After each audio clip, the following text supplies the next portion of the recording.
New ক্যাসেলে পালিত হয়েছে পবিত্র ঈদ উল ফিতর। সেখানকার ঈদ জামাতের খবর জানাচ্ছেন আমাদের নর্থ ইস্ট প্রতিনিধি Shahan Chowdhury. Eid Mubarak everyone. We're at the Newcastle Bangladeshi Association.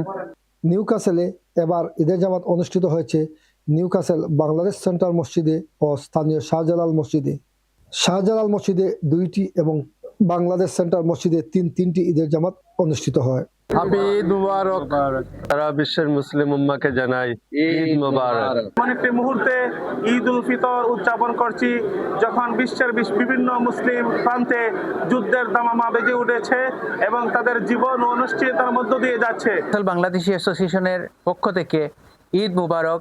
Eid আমাদের জন্য আনন্দের, সম্প্রীতির এবং ত্যাগের এক অনন্য বার্তা বয়ে নিয়ে আসে। এই সময়ে আমাদের ভ্রাতৃত্বের বন্ধনকে আমরা আরো সুদৃঢ় করি। গরিব দুঃখী অসহায় মানুষের পাশে দাঁড়ানোর জন্য আমরা অঙ্গীকার করি। মার্কিন ইরান যুদ্ধে ইরান, সৌদি আরব, কাতার, আরব আমিরাত, মধ্যপ্রাচ্যে বিভিন্ন দেশে একদিকে বোমা হামলা, অন্যদিকে মিসাইল আতঙ্কে ঈদ উদযাপন করছে। আমাদের ইমাম মুসলিম বিশ্বের শান্তি কামনা করে দোয়া প্রার্থনা করেছেন, আল্লাহ যেন বিশ্ব মুসলমানকে শান্তি ও রহমত দান করেন। Shahan Chowdhury, channel S news, Newcastle.